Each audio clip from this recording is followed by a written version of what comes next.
In this example, I'm asked to take the expression 1 over x and express it as a power series centered at x equals 1. So what that means is it will have powers of x minus 1 in it. So there's just a quick reminder of what a power series centered at 1 looks like. And if I look at that in expanded form, that's c0 plus c1 x minus 1 plus c2 x minus 1 squared, and so on and so on. In writing a series like this, I see immediately that it's likely to converge when x is really close to 1, since large powers of a small thing would quickly go to 0. Now we're trying to use this trick of comparing to a geometric series. So here's just a quick reminder of that. If I start from n equals 0, a geometric series looks like this. And it turns out the sum of such a series is a over 1 minus r, and it converges if the absolute value of r is less than 1. So this is the form that we're trying to fit. 1 over 1 minus something. And we want the r's to be x minus 1, so that we end up with powers of x minus 1. So we start to manipulate this thing. I'll start by trying to get that 1 minus in the bottom. So I have a 1 minus 1 plus x.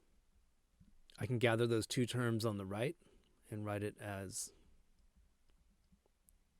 1 over 1 minus the quantity 1 minus x. But I really want an x minus 1, so I'm going to pull a minus sign out of that binomial. And now I have the exact form of the sum of a geometric series, but with an a of 1 and an r of negative x minus 1. So by comparison, I should be able to go back and write this thing as an infinite series. The a is 1, so that's simple enough. And then I end up with my r to the n. That should be cleaned up a little bit. I have a negative 1 to the n.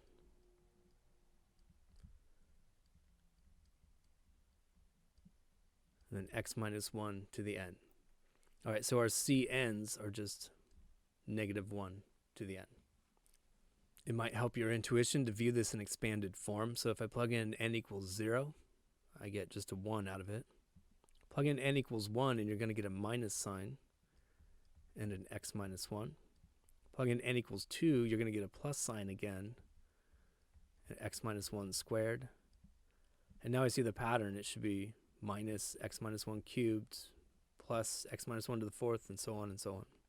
So this alternating series is a new way of representing that simple rational function 1 over x, and this should converge when x is very close to 1. So let's nail down precisely what the interval of convergence is. This geometric series converges when the absolute value of r is less than 1. Well, that's the same as saying the absolute value of x minus 1 is less than 1. And just viewing this geometrically, what I'm saying there is the distance between x and 1 must be less than 1. And now I can visualize that interval on a number line. If you like, you could do it algebraically, but I prefer the geometric approach when it's possible. So again, we're looking for all the x's that have a distance of less than 1 to the number 1, and that's all the numbers between 0 and 2. So in the end, we found a valid infinite series representation of the function 1 over x that works when x is between 0 and 2.